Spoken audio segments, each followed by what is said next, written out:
project input. All right. Can you all see my screen here? Okay, beautiful. All right. So I'm gonna be this week. I believe you are exploring how to use AI to build software. So part of this is going to be prompt engineering, learning about GitHub Copilot. All those are very important. So our timing might be a little off, but I think we're still good. But today I'm going to be focusing on something which is probably the core part of this whole exercise that we do in the 6 weeks, is essentially making you all comfortable with large language models. This large language models are going to be here to stay, and lots of buzz around there. There are lots of opportunities going to be created by this. If you're really good, become expert at this, then I think it opens up lots of doors and opportunity for you guys. And maybe this is essentially the core of what we're trying to do here with this internship. So I'm going to be focusing on some of the basics of large language model. Granted, I'm not a data scientist, I'm a software developer like you guys. So I'm going to be sharing my experience using them. I actively use them every day. Most part of Tublian, essentially all the AI features is built on large language models. So I can share my experience building applications on top of this. Ask me lots of questions, please. But the stuff that I'm going to share with you is going to be very, very useful for the challenge you guys are going to be doing next week and the introduction class that you're going to be learning about large language model. With that said, I'm going to dive in here. So our agenda is essentially I'm going to introduce what are large language models. We are developers, right? We like to look inside and see how this actually works. We're going to peek inside Llama 2 and see what that is and how those things are built. Then we're going to be kind of zooming out a little bit and exploring, okay, now that we kind of understand large language model, what can we do with this? What kind of applications can we build? Then again, we are developers, we like to understand our tech stack. So some of you are maybe more, some of you may be a React developer, some of you may be a backend developer. So I'm going to introduce a new tech stack to you guys, which is going to be your like go-to things going forward if you decide to move into this space. So we're going to be introducing a bunch of new tools, maybe some of the tools you already know. It's going to show you a typical what LLM stack looks like. This will be very important for you as you guys want to build projects on top of that. Then we can see some demos and examples. Okay. All right, cool. So let's dive in. So I'm going to share some terms with you all just to make sure we are all comfortable with all on the same page here. First is generative AI. This is probably the term you all heard at some point. Essentially, what that means is generating content, using AI to generate content. That content doesn't have to be text. I know ChatGPT is primarily text, but most of these models are multimodal. When they say multimodal, that it can generate various type of content. So it could be text, audio, video, images, obviously code, and all that stuff. So LLM, large language model, is a type of an AI algorithm. It uses deep learning, massive data set. And you probably heard about GPT that is going to be trained on whole data, whole internet, the archive of an internet. Excuse me. Then another thing, so large language models is a type of an AI. On the other hand, GPT is a type of an architecture. Okay, so GPT is a type of an architecture, like a design pattern, which is called generative pre-trained transformer. This is actually was introduced by Google. The first paper they published called Attention is All You Need. I know Google get sometimes crap about not being very innovative, but Google is the one who actually initiated this whole drive. GPT is what changed the game in this space, essentially. It's a type of neural network that uses transformer architecture. This is very, very important because this essentially allows data scientists to effectively use an architecture without using too much resource. Is what they call is using attention of the sentence, using instead of storing all the data, which is very resource consuming. We don't have memory that much memory. figuring out what's the most important data things that we can store to produce the same result. That's essentially the fundamentals of the architecture. I might be rambling here and there, but ask me questions when you have one. I know Precious will be watching the chat and you ping me, and I'll try to answer those questions. All right. So, given we understanding those basic terms, we're going to go into to see what a large language model is. So, essentially, before we go there, let's talk about language model. Language model is a type of machine learning model that predicts the next word. The whole objective of these things are essentially given a sequence of incomplete words, it will try to complete the sentence. So in a way, if you can think of autocomplete, I'm pretty sure your phone has it, Google had once, Word has it. It kind of predicts the next word for you. Autocomplete is essentially a language. So another way to think about this is that if you type in Paris as the capital of, then the language model can predict France. Okay, that's typical language feature of language. Now then came the large language. The large is kind of very subjective. There is no clear definition of what large means, but people tend to attribute large as the size. What do you mean by size of the model? Is the size of the gigabytes? Is the amount of memory it takes? What is size means? Essentially, size means the parameters that this models use. You probably heard this from parameters. So GPT-4 uses gazillions of parameters. GPT-5 uses trillions of parameters. Probably heard that that's how they quantify the power of the model. Essentially, what that means is that number of weights. I'm going to explain that a little bit later. Number of weights that model uses to determine to perform to answer your questions.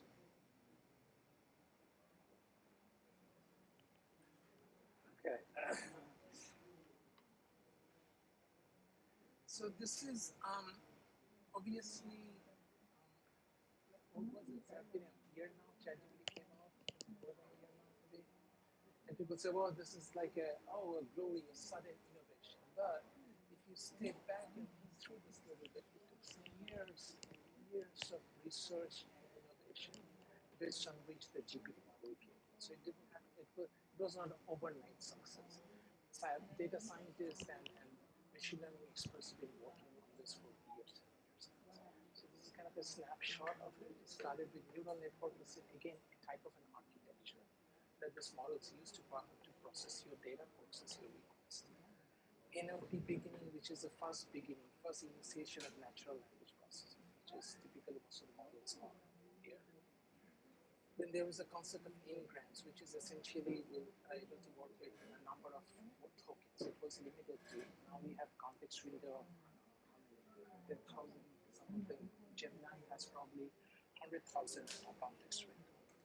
But beginning of the day, it was like 3 words or 4 words. 4 words max you can pass. Deep learning came in.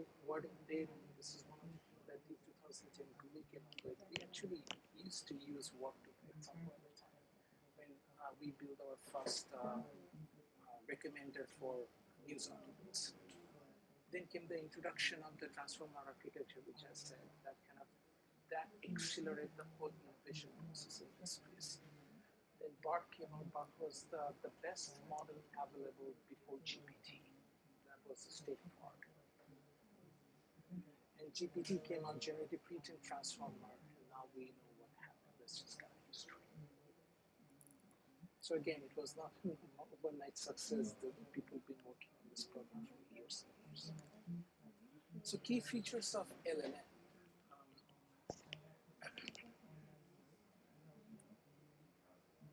So LLM is based on neural network. Okay. So this idea came through. Some of you probably read this, so I'm going to fly through this a little bit here. Is essentially they wanted to simulate how our brain processes. Right? Our brain is a collection of neurons connected with each other. So the idea came through that idea. What if we try to simulate how our brain processes information? How do we do that for machine learning? So that's what the genesis of kind of this GPTs and others could have thousands of neurons layered one on top of one another, and and when the data, I'm going to show you a diagram for that. As you feed in the data, that data essentially processes through pass from one neuron to another neuron to figure out what is the next problem. Training data and process, large language models are obviously extensively used on data set. That's why when you ask any question, GPT probably has an answer for you. And that's how they say the dates also in GPT or ChatGPT. I don't know what that says now. Probably April 2023 or October 2023, whatever that is. That means that model is knowledgeable, has knowledge to that.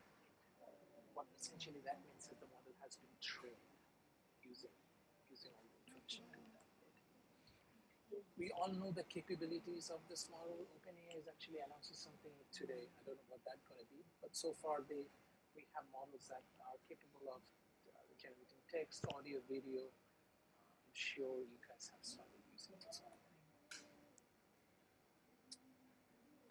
All right, let's look inside it. So what is that look? And I say, obviously, you cannot download GPT, but you can download open source models. And next class, when my good friend Osman will come and talk about Llama 3, you will see that he's going to be taking models, bringing them down, downloading those models on his local system and running everything without internet connectivity. He can demonstrate and run the entire model. So in this case, what I did is that I essentially downloaded Llama 2. A little dated slide, used that in a conference a couple of months back.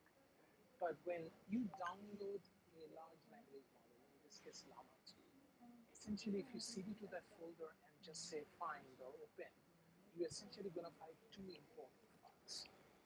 That's it. The whole large language model uses two files. One file, which is a C code, essentially is less than 500 lines. That could be sound shocking to build an basic web application. Probably we write thousands of lines of code. But it turns out to build a large language model, you need probably less than 500 lines. That 500 lines of C code is nothing but the neural net. If you look at the code, it's essentially setting up the neural net architecture.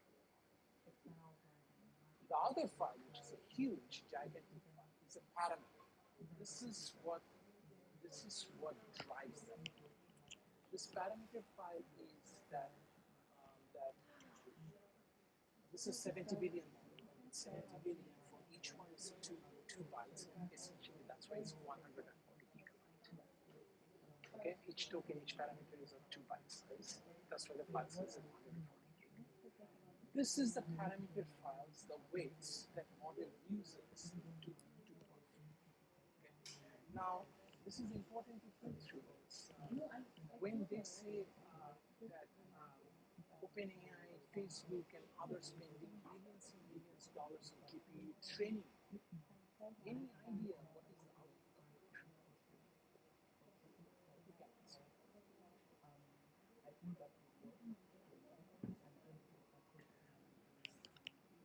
The output of training is nothing but what the training does is essentially figure out what the parameters are going to be. That parameter file that you see in the Llama 2, that parameter, to produce that parameter file, Facebook probably spent $100 million for that and giving it for free. That's the secret. GPT-4, what the GPT-4, if somebody can get the parameter file of GPT-4, they can build their engine. That's the secret. That's the thing that they save them with their life. Nobody got, I thought nobody got access to it, except for specific.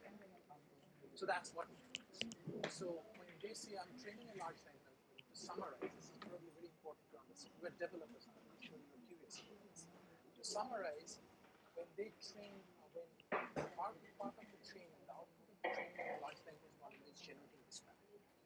This determines the quality, behavior, output. When you ask a question, what answer, code generation, everything is determined by that. And the neural net is the standard architecture. That's 500 lines, probably going to be the same for GPT-4 and Llama 3. Nothing much different. It's probably the same architecture. Okay? This is the one that drives the performance. Now, how that's used. So when you run the C code, what essentially the C code is doing is, this is obviously a very trimmed down version of this neural net. When you run the C code, essentially what it's doing is building this neural net architecture. Every node here is a new node. Okay? These nodes are based on GPT architecture, which I'll talk about with you. Now, what weights does is that these weights, they run the neural network with the parameters file, and the parameter weights will be divided. Each node will get a value. This is a floating point, like 0 to 1. Every node will have the now when you feed in data, this is the input data gets sent on. Now the purpose of this neural network is predict the next one, what will be the next one. When this data flow through the weights, the parameters that we set on the each node drive the traffic. It's almost like a traffic management. As the data coming through the weights of this nodes, essentially we strive how the data will flow, which path this information will take, because there are millions of paths to take. And the weights determine, okay, the next possible one should be that. So cats. Does that make sense?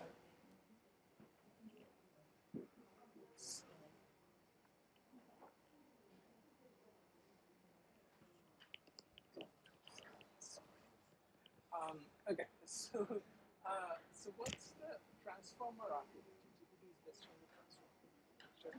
Like I said, this is the innovation that eventually they figured it out that wait a minute, when I'm processing the data, the internet data set from internet, right? There is no way I can save all this information. It doesn't. Okay. So when you say that when you're asking questions to any large language model, it's not doing any SQL, some sort of database query to find that.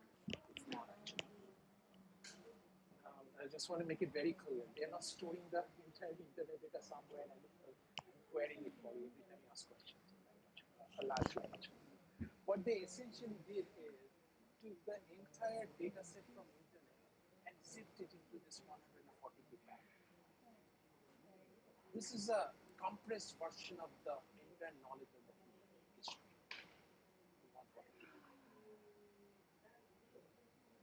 Now, how they do that? This is kind of tricky. It's all our knowledge, everything that we have done so far can be reduced to 140 bit. What does that even mean? So the way they do that is this transformer. The transformer architecture is a unique way to, as they go through the data, they're parsing the sentence and corpus of data, knowledge, and Wikipedia articles. What is this model is essentially doing? It's a collection of encoder and decoder. I'm pretty sure it showed up last week in some of your H20 lab. If not, go look it up and try to read. If you're very curious to go in depth on this. What it does is that as it's processing the sentence, it figures out what's the most important word in the sentence I should use that. It might be useful for me to process the next minutes. That's how it compresses the language. And that's the beauty of this language. So there are two types of models, obviously. Two types, two various versions of it. One is obviously the best model. The best model that got created by just processing the data. Okay? I just feed in the data, it trains, it creates a parameter file. The output is a whole process. I'm just spending the GPU cycles and millions of dollars to get this. It turns out this model is not that useful. It's cheap to augment. That's where the human feedback loop comes in. For an example, GPT, I heard, use the data to process. They actually had hundreds of people on top of GPT asking questions and getting the answer in flat, labeling the answer, whether the answer is correct or if there's a better way. So there was this reinforcement feedback on top of that to fine tune. So this is a combination of training the data, training the model on large corpus of data, and on plus the human feedback loop is what you get this data on. And it tells you that that's great, but there's a better way to answer this question. And as you provide feedback, every time you're asking GPT and GPT asking, is it good, is it bad, in chat GPT. If you do thumbs up, thumbs down, it's actually learning. learning from you, figuring out, okay, I need to do better, getting better and better. So this is an interesting way to think about it because lots of people today kind of ignore or say, "Ah, this is like a sloppy intro. These models are stupid, it hallucinates, it gives sometimes wrong results, it's so funny, it's so stupid." All these things that we hear, it's just a matter of time that these models, I have no reason to believe these models will not get better. That was another primary reason for taking this initiative because in future I see these models becoming really, really small, equally smart like us, in some cases even us. So it's very important for us to understand this intelligence. Okay, I've been rambling forever. Okay, so there are multiple models out there. Few months back the slide was interesting, but now I'm pretty sure you guys know there are other models. There's Clouda, GPT, Llama 3 is pretty amazing. We are doing an experiment with Llama 3 right now, getting amazing results, and it's free, guys. And with Grok API, maybe that would be part of the challenge. I don't know. We'll see. You can do some amazing stuff with this.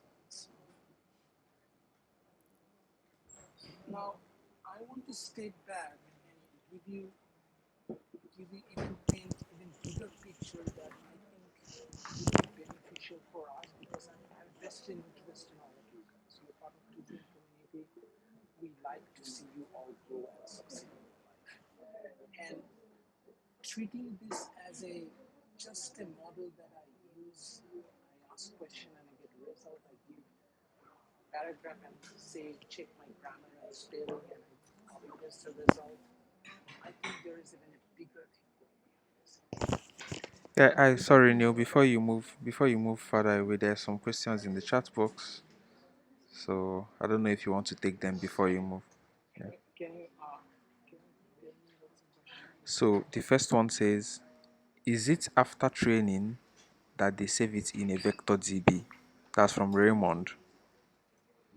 So the second question says, does the transformer store the data in a vector DB? That's from Anu Gola. No, the transformer doesn't store in a vector DB. Vector storage is a much recent phenomenon. Transformer existed before vector DB. If you think about transformer, think of transformer as a kind of an array, a memory module on its own, where it keeps track of the data. The parameter, I'm exactly not sure how parameters are stored by GPT, but if you download Llama 2 or Llama 3, parameter is, like I said, is just a file. When you run the code, what it essentially does is that it loads the parameter. That's why for running Llama 2 with 50, 70 gig size, you need a huge memory footprint. If your laptop doesn't have enough power, this model will not work. I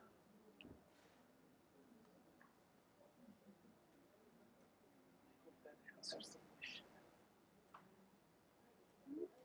Any other question? No, no question, just that too. Okay, cool. Yeah. So as I was saying, don't just think of this models as something that I just going to build a chatbot.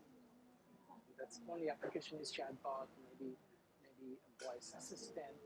But I feel like architecturally, and this is where you guys come in, your ambition, your imagination is your limitation. Trust me, guys. I mean, there is so much possible. This is the greatest time to become a builder. Greatest time. Any problem, think of the hardest problems you want to solve, and there will be a way using this model so you can able to achieve it. So it's just amazing to be built. So you can build amazing stuff. So one way to think about it, and this is what I got from that video. I'm going to share that video with you, the must-see video for anyone who's exploring. It should be in the lesson next week. Anyway, so thinking of large language models to be honest with you, this was one of the interesting insight for me to also go to this. We are documenting this implicitly. I'm also trying to see what are the hardest problem I can solve with this technology and help solve it. So think of LLM as kind of an operating system. Right? LLM obviously has smartness, it has memory. You're all computer engineers, you should know this, right? This is essentially an architecture of a computer, right? An operating system. Sorry, a computer operating system. So think of this essentially as a CPU. The context window is the amount of RAM. Obviously, it's going to get bigger and bigger. It has now LLMs now has access to peripheral devices. Some LLMs have access to open code interpreter. That means when you ask question to generate Python code, not only to generate a Python code, it actually spawn a Python interpreter, run that code, validate, and tell you what the result is. It's actually running it. So think of all the interesting things that you could do.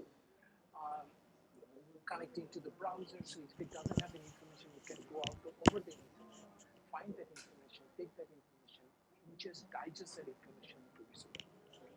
So it's a very, very powerful stuff. So, so I will just expand, open your mind, think all the interesting stuff that you could do with this kind of technology. All right, there is obviously some limitations to this model. Right? One of the big limitation is the bias. So I saw article. I read an article yesterday that somebody was using philosophical classical recruiters 101. Lots of people, lots of companies, obviously using LLMs and maybe GPT 3.5 or 4 to analyze resumes. So when you're uploading resumes, I think those days are gone where you can actually a human recruiter is reading the resume. Those days are gone. What they're doing is they're getting so many resumes from that time. They're feeding all these resumes to large language model and trying to get results, give you the top 10 resumes, whatever the criteria is. But it turns out there are flaws, right? Because this LLMs are biased.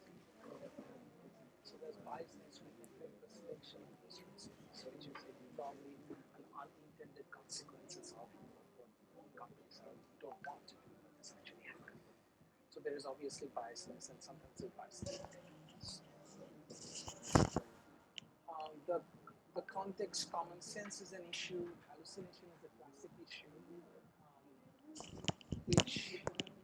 which I might argue, and I hope someone smarter than me can explain why that happens. But it's kind of a side effect of this typical architecture that LLMs have built.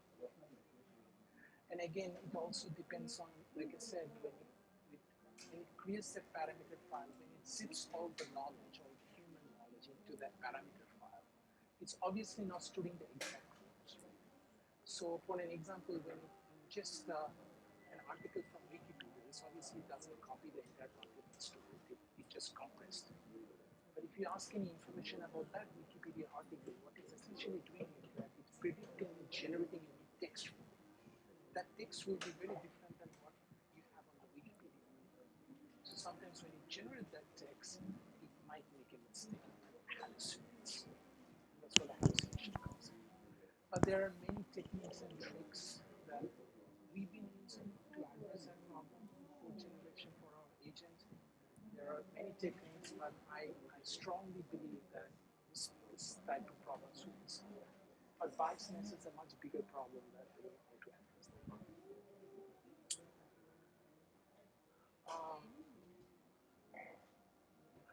any questions so far before we dive into the tech stack?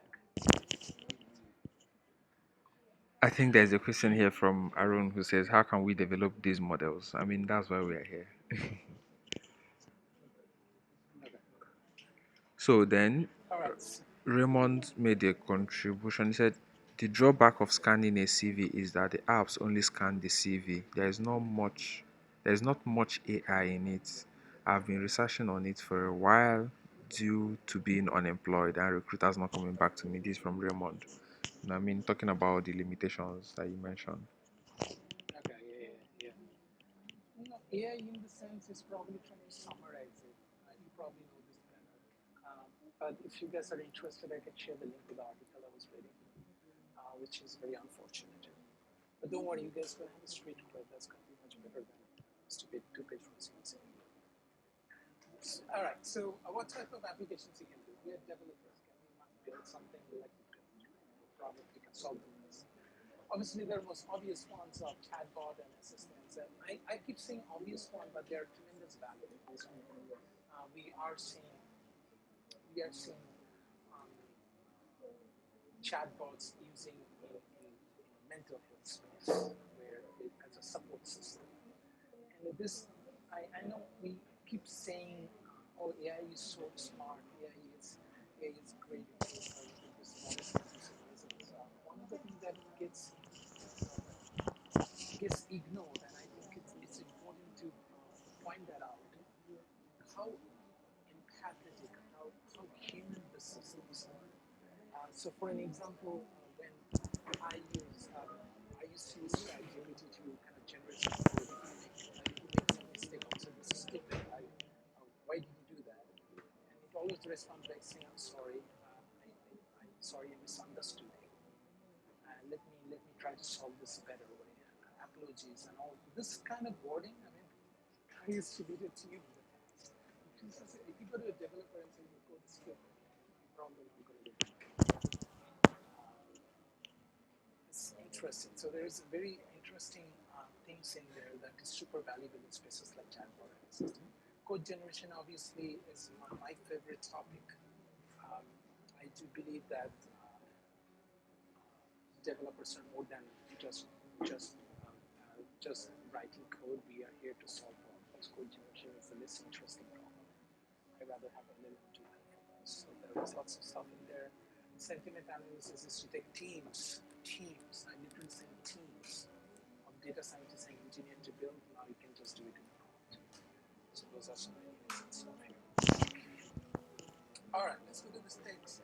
So you like what I'm saying? You are kind of excited. Okay, let's build some. I have an idea. I want to solve that using LLM. I might use Llama. I might use GPT. Doesn't matter. I want to solve it. All that stakes. In old days, pre-LLM architecture used to be something like this. You got some raw data. Then you're going to sit and raw data, process them through some sort of pre-processing tooling. This is where lots of MLOps. MLOps is still valuable, obviously. Data, garbage in, garbage out, right? So cleaning up data is still important, still very, very important step in this process. But this is where lots of data connector, the companies making millions of dollars doing all this stuff. Now then you build some sort of very custom ML pipeline. You have your data science team in the company. They're probably using combination of neural net GPT to kind of build their hodgepodge ML pipeline. Then you store that data in some data analyst or source of other hands. Now the modern architecture, as I always say, vector store. Modern architecture looks like this. You still have a data pipeline. So if you build it for your organization data is private. What that means is that none of this Llama, GPT, none of this model is. So obviously, when you have your private data, how can you use them with this? You have to claim this. So this is what that typical looks like. You're going to have raw data file, you store the data in a vector. This is an interesting thing to share. Then there are multiple frameworks. Like back in days, way back used to be roll your sleeves and write your own HTML, CSS, deploy some sort of web server. But now we use frameworks, front end, Next.js, React, Angular, whatever it is. Similarly, in this world, there are LLM frameworks. One of the things that we are using, and you don't have to. You are free to use Olama if you want to, but we're going to be using a framework called LangChain. LangChain is probably the most popular framework in this space right now. It's very, very so that framework comes in, that comes with all its tools, components, which makes it super easy to build app on the large language model. And it has a nice abstraction too. So almost you can plug in. You can write your app using GPT, but you say, no, we want privacy. We want to use a different model. You can switch the model.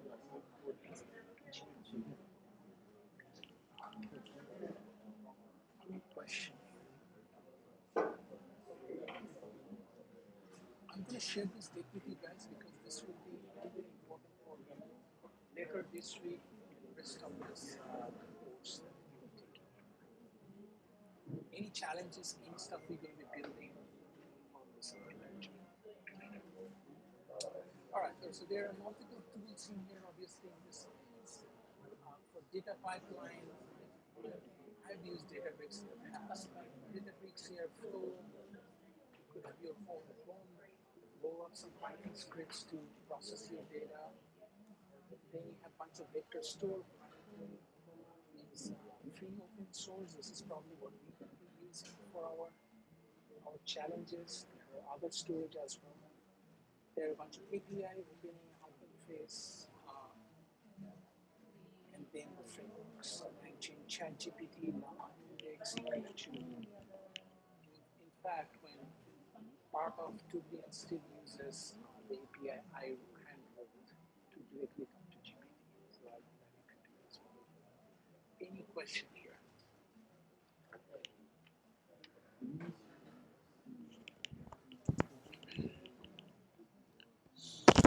So I think there's a question from Evlox. He said, how do we get raw data?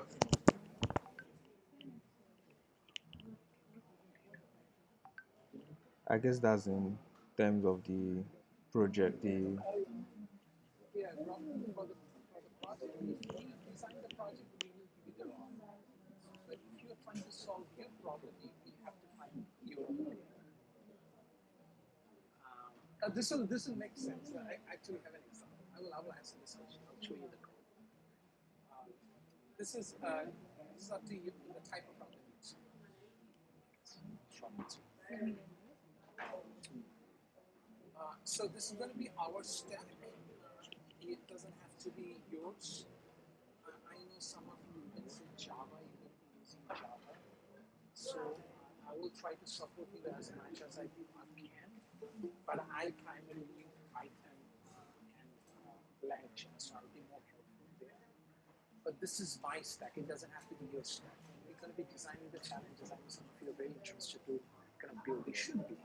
Why shouldn't you? This is a very exciting project. Shiny new thing. So you should be flexible to whatever vector store. If you use LangChain, it will be helpful, but it doesn't have to be. You can prefer whatever framework you want to use as long as it's supported. All right, let's look at the code, some code here. We're almost done with how we're doing time-wise. Precious. No, you're doing good. You're doing good. We Okay, have very cool. I'm we almost have done here. 20 You guys minutes. see my screen? Is the code visible? Yes, it is. It's visible. So I have this. So what I'm going to do is that I can. This is actually open source in my GitHub account. If you guys know my GitHub, you can go and access this code obviously. So what I've done is I have this Python project here. I have all the dependencies. We're going to be using OpenAI here. Again, you don't have to. If you don't want to, I don't know what the free OpenAI status is. I'm going to figure that out this week. You can free to use Llama or any other open source model if you want. By the way, you guys can put a Hugging Face. I'm pretty sure some of you already been there. Hugging Face has. This is the source of getting all the models you want. Okay, they list down. Usually, NVIDIA has a new version of Llama 3 too. So if you want to explore open source models, there are 652 of them. 52 thousands of them. Okay, so what I'm going to do is that I'm going to just show you basic of what LangChain-based development kind of looks like. What when you build an app on top of large language model, what that looks like. It's nothing very nothing different. It's kind of same Python file. What I have is that I have a requirement.txt file. I have some bunch of dependencies that I have created. Then what I'm doing is I am asking LangChain to use chat OpenAI, essentially using chat GPT 3.5. I think that's the default. What I'm saying is I'm loading the environment. My environment has my key, and then don't take a screenshot of that. Okay, so, and then I am initializing my LLM and then asking LLM a question. This is exactly like you are opening a chat GPT and typing in a question. This tool is exactly the reason. I'm asking a reason why I'm asking. Can you tell me this starting with this?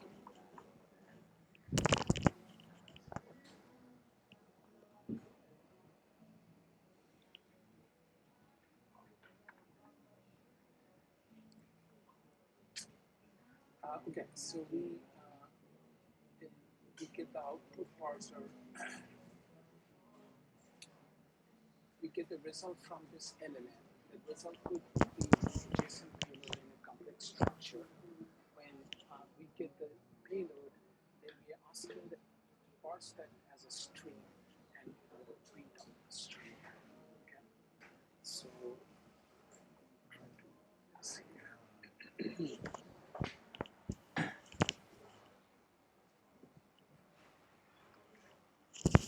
So I'm in my virtual environment here. If you're a Python dev, you know what I'm doing. So I will just say Python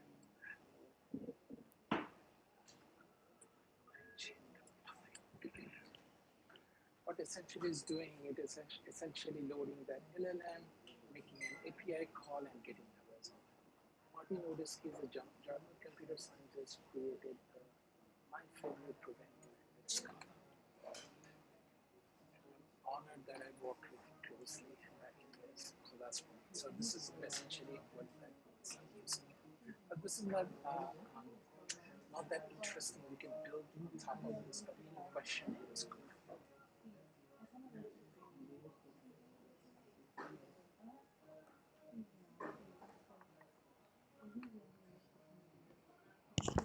So, okay, I think that those are conversations on the chat box. So, as someone said, send your GitHub handle on Discord. Then, okay, so yeah, a lot of LLMs are huge and sometimes impractical for smaller guys to download. How do we handle this problem? That is from Raymond. Say that question one more time. A lot of LLM models are huge and sometimes impracticable. Impractical, Impractical. yeah, Impractical. impractical for us smaller guys to download. How do we handle Yeah. this problem? Yeah, smaller. I'm assuming when you say smaller, that means you don't have powerful system like I don't. I actually don't have my laptop is pretty old. I don't have GPUs. So there are services that I use. In this case, I'm using GPT obviously, which is hosted. So you can use hosted API. This is one. Another one that would be part of the challenge is called Grok.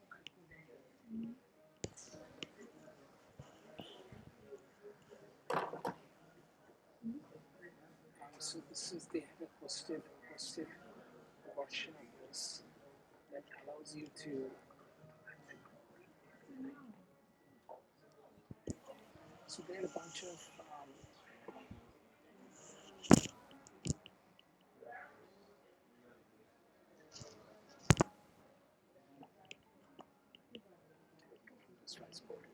so there are Grok is one. There are a couple of others that slip in my mind right now. I will share all this information with you guys by later this week. So you guys are all let's continue to have the conversation on Discord. There are multiple ways to answer the question. In this case, I've used Llama 3 model to solve that problem. You can pick different models as to answer. You can use extra ones. They do expose an API. They have a limited free version of it that we can use to solve this problem. That's a question.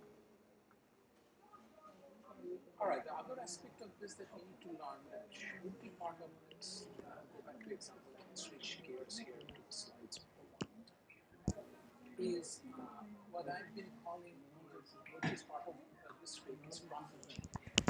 Now, well, let's take this analogy. Typically, whenever we get a framework or a library, the way we interact with the framework or library is using API. I tell you to use Node.js. Node.js is going to have a standard stuff that you're going to be using to build your, or Express.js. You're going to be using their APIs to build your standards. Similarly, LLMs also have an interface. interface is not API, it's prompts. Okay? You send collection of questions across, and then you get the response back. So crafting a right prompt is an important skill. Back in the day, it was a skill, still an important maybe a skill to how to search Google. An ability to effectively search Google is a very, very important skill. Lots of people will appreciate that. That's a very super if you want to. Similarly, knowing how to interact with these large language models to effectively use them and get the right results that you want is that thing is called teaching. It's just not firing a question. Sometimes those questions need to be context, techniques, right phrases, right words, chain of thought prompting. There are many, many techniques that you have to use to make sure that your model doesn't hallucinate. Make sure you're getting the result in exactly the format you want. Your devs, right? You're probably going to be wanting this large language model to respond to JSON so that you can easily parse things. All those stuff going to require prompt engineering. Something you guys going to do this week. Very, very important skill. Again, like sorry. So the prompt engineering might feel like sometimes it feels like you're asking this because an easy question you would say, hey, what is 1 plus 1? Or tell me what's the who is Martin Luther King? Those are very, very simple ones. But if you want this LLMs to do stuff like, okay, here is an issue I'm having. Here is a requirement. Now generate the code. The code needs to follow this MDDM architecture. Also make sure that the model uses this specific library. Also make sure it connects this. All these requirements that you want to really want your LLM to help you with, then you have to use different techniques and explain that you step by step. That's essentially so prompt engineering is a new discipline, is a skill, and they'll understand the capabilities and limitations of large language.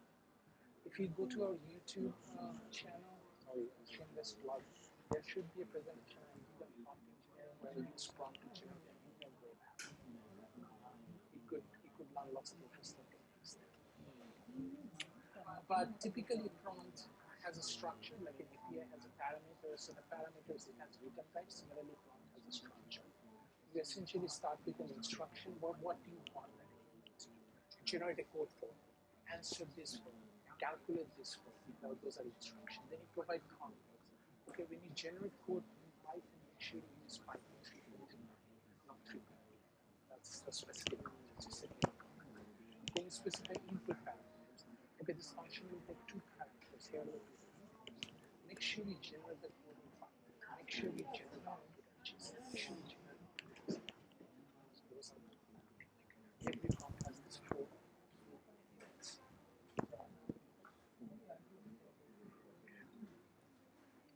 Now,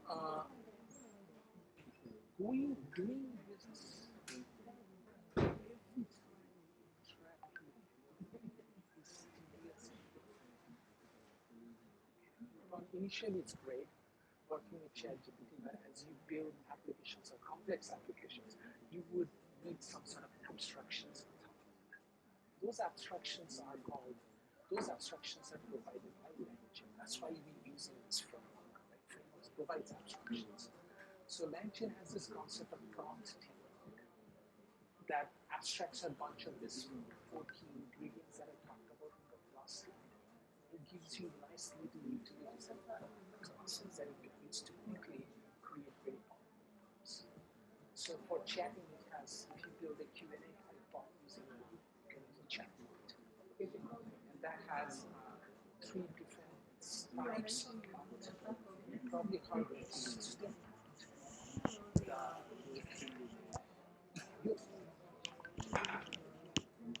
question, the instruction, and the response that you get, which is so let's take an example of a system. This is something you probably don't know. This is probably my last example. We can take some questions.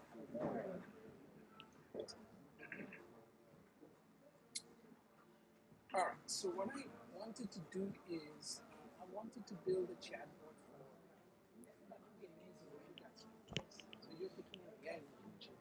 I'm pretty sure as you're going through this, you are having questions. I don't know whether have we enabled our what to be bought for this internship. It's Josh. Maybe we should do that. Anyway, so what this essentially means is that a simple version of what I'm building here is a bot that is knowledgeable in AI and machine learning, so that it can answer any questions they have.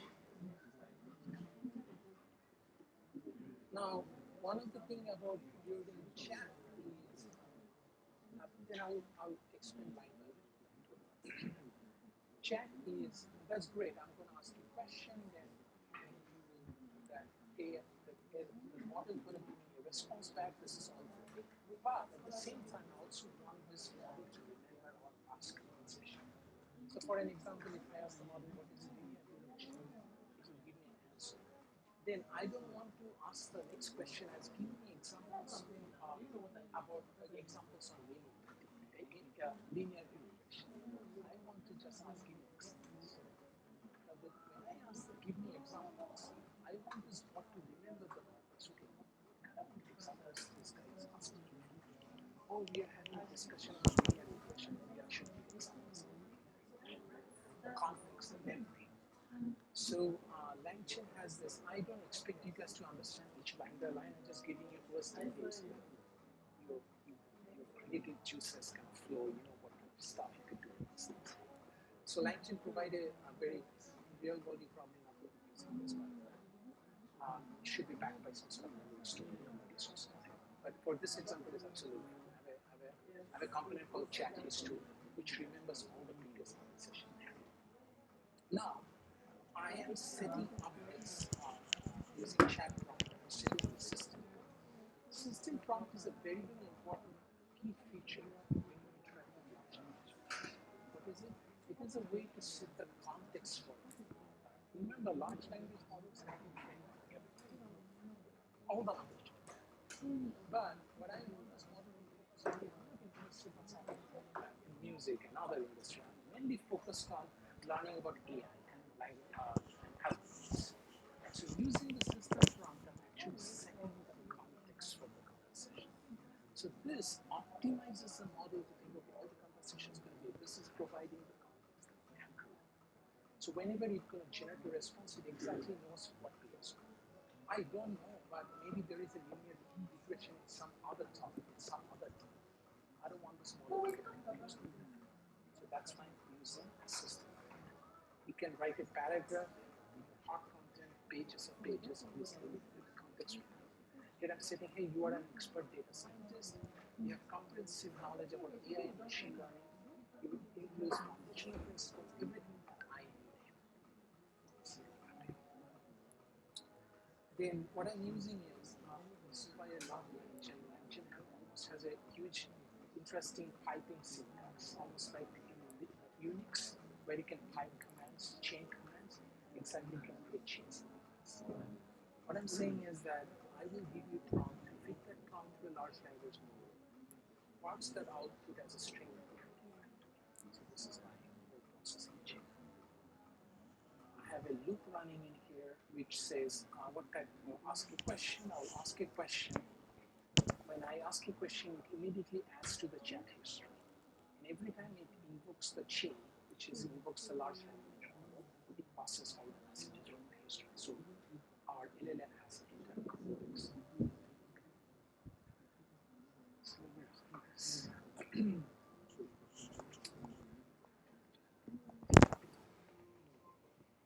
all right, so this.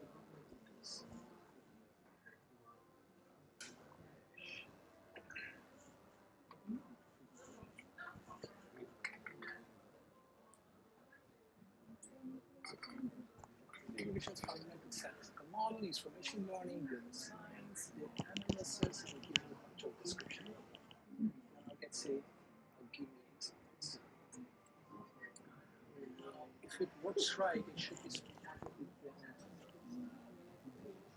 I'm asking examples about regression.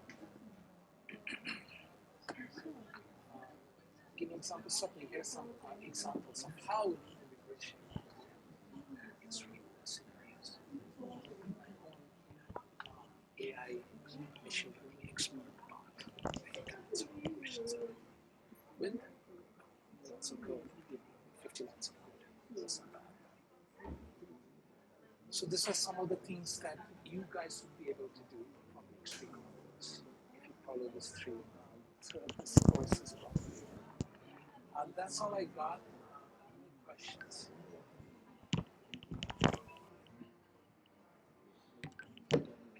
So guys, if you have a question, you can just raise your hand so I can, you can unmute and ask. So yes, the meeting is being recorded, but like I said earlier, I am not sure about my recording because I was having some issues earlier. So, but the meeting is being recorded. Hi Samuel, you can ask your question. Sorry, I came late to the class. Is there any way I can Yeah, so that was what I was saying. Yeah, you will get the recording. Yeah, I am recording.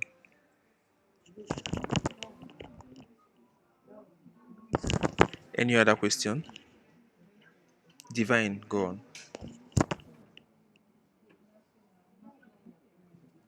Can you hear me? Yes, we can hear you.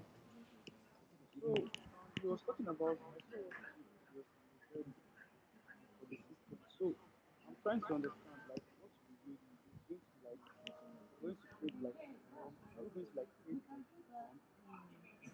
it's going to like guide that whatever we're trying to do, then whatever question or something like that we get the answers to it. I'm trying to understand because from what he did here, he gave the case like he gave the case like about a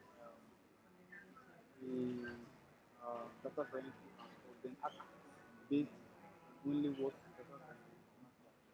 So what we are going to do is give it Yes, we have to be very similar, similar. I think along those lines. I think the first one will be simple. The second one will be probably a little trickier.